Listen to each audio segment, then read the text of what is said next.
to reject them from among us, but they need to be taught. We don't have to accept that as some kind of normalcy because that's not normal. But because now the white people are practicing that, you know, when we were doing it, we were punks and faggots. Now that they're doing it, now it's an alternative lifestyle.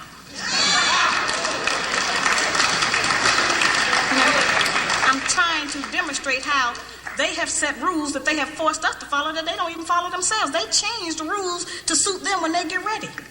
We can change them to suit us when we get ready, especially if we have what we have now, which is a failing system.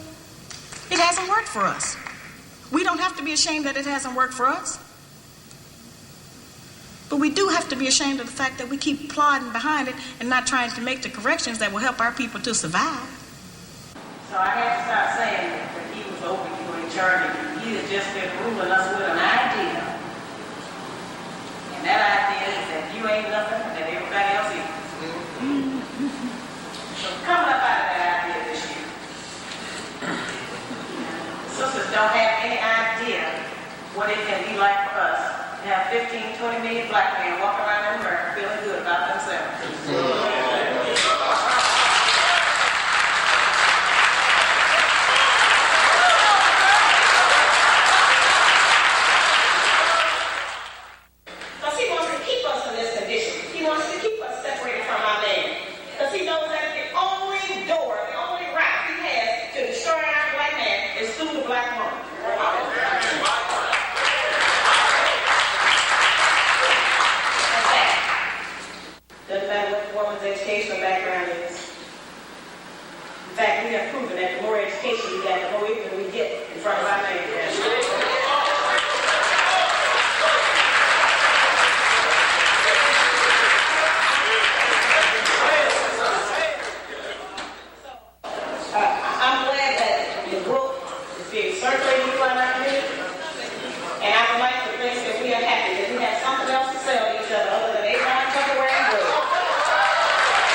Yes, I have charged that our educational class has failed us. They have not represented our needs. All they got was a job. I gave them 30 years to present us with a program, a national project, an agenda that we could work on to improve our homes, and it never did arrive. The only thing they gave us was a welfare program, and we know that that failed. The reason that I wrote the book, certainly, which is a classic question that I'm asked all over the country, I wrote the book because we represent the missing link as black women. The black man has been dissected, examined, the white man, the white woman, and the black child. But it has been us as black women who have never been examined. We have been protected. We have been insulated. We have been kept from any kind of criticism about our personal behavior in the home and outside of the home. And we have been given the false compliment that we are the backbone of the black nation. There is no doubt in any community in this country that the men in those communities are the backbone of their nations. There is no doubt in the white community that the white man is the backbone of his nation. The European, the Buddhist, the Korean, the Japanese, the Hispanic, all of those men are the backbones of their community, and there's no doubt about it. It is only in the black community where those values have been transposed and where they put that burden on us and tell us that we are the backbone of the black community, which is a direct insult to the black man and implies that he don't have no backbone and that his women have to represent him.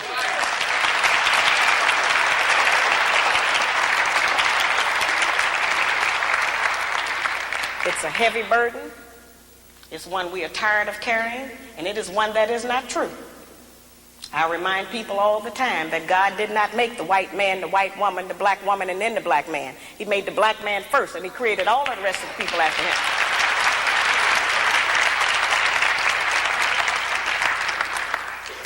When I wrote my first book back in 1985, I was going about the country trying to still work to teach our people something, trying to get them to stop eating pork. And at that time, I was having what I call get off those hog lectures. And I would take the microscope out, and I would show black people how even if you cook pork, you couldn't kill the worm.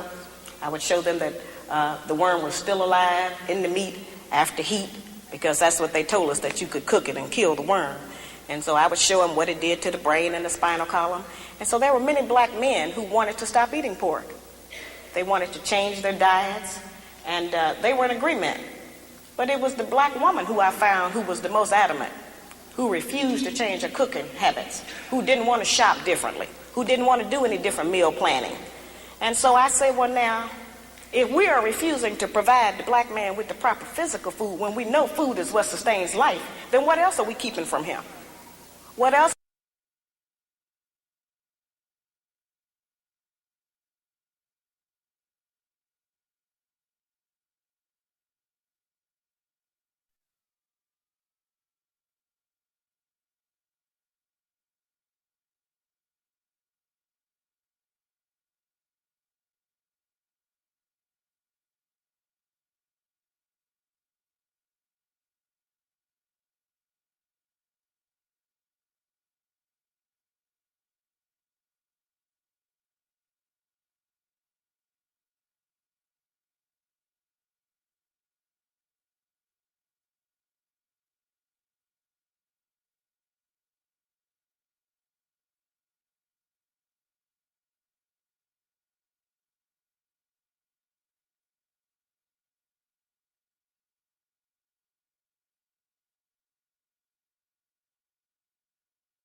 Hi, my name is Phyllis Undershoots, and this is adapted from a story in my book, Longing, Stories of Racial Healing. I can't think of a finer way to spend my time than sitting around a cozy kitchen table with my girlfriends, drinking good coffee and sharing bits of ourselves together in that wonderfully intimate way that women have when we're feeling safe with each other.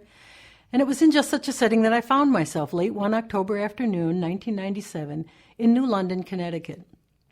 Sitting with me at the table were Catherine and Georgia, funny, intense, passionate women whose company I just couldn't seem to get enough of. We were fairly new friends, but we were having this sisterly feeling kind of wash over us in great waves of laughter and companionship. We'd been talking about our children and kind of sharing stories of parenting, and at one point I noticed a definite shift in the energy of the conversation, and all of a sudden, one of the women and then the other also started talking about these anguished decisions that they had to make as the mothers of black teenage boys. As they talked, their sentences sped up, and pretty soon they were kind of talking over one another, and everything was kind of jumbled together. It was as if two different voices were coming out of two different mouths, but they were really the same voice. They were saying the same things, and I heard snatches. I remember hearing them say, they were just driving along. They weren't doing anything wrong. They're stopped just because they're black. Really, they weren't doing anything wrong. And all of a sudden, somebody's screaming at them through the window of their car, show me your license, show me your registration. And they're flustered. They don't know what to do. And I have to teach my son how to move his hands so slowly so that they won't think he's reaching for a weapon. And I had to teach my son exactly what to do, what to say, how to look, which words he should use, and which words he should never, ever say. Otherwise, he might be shot. And one of them said to me, can you imagine what that feels like? Having to teach your son those things? Their faces had gotten kind of rigid and tough as they spoke, as if any softness in such matters, even speaking them to me, could be deadly for their sons. And me, I just sat there and tried to empathize. I tried to swallow my horror. I tried to stand in solidarity with them, and say something like, yes, I can see what you're saying. I can relate to what you're telling me. But no, instead, this horror just rose up in my throat, acidic, and I wanted to purge it by screaming out my shock and my disbelief. I wanted to say, here? Seriously, that happens here in New England? What did I think? Did I think it happens only in the South? Or did I truly, on some level, think it happens only on TV and in the movies? I wanted to say, those sweet boys, how could that possibly happen to them? But you see, if I'd said anything like that, that would have just diminished their gift to me. And so I gave them back the only thing I had of equal value, which was my honesty. And I had to say, no, I can't imagine what that feels like. And what I didn't say was not only can't I imagine it, but I don't have to imagine it, you see, because I'll never have to teach my son those things. Not quite 3 years later, in the summer of 2000, my husband and I were having dinner in a restaurant with our son, Eric. We were in Wilmette, Illinois. And Eric was about 21 years old at the time, if I remember correctly. And we were having the greatest time with our waitress. Her name was Randa. Randa was African-American. She was probably in her mid-30s, I'm guessing, and she was just one of these people, makes you feel like you've been friends forever, just vibrant and connective. So towards the end of our meal, Randa came over to our table, and she was carrying the pot of coffee to pour us some more, and we started talking about our kids. I think she told me a story about her young daughter, and, as she was talking and we're sharing about parenting in these chaotic times, the tone of her conversation shifted. I should have recognized that shift, but I didn't. And she got real serious and quiet, and all of a sudden she said, it's not actually my daughter I'm worried about. She said, I have a teenage son, and I am so worried about him. There's so much he has to deal with out there. And her face had just lost its animation and its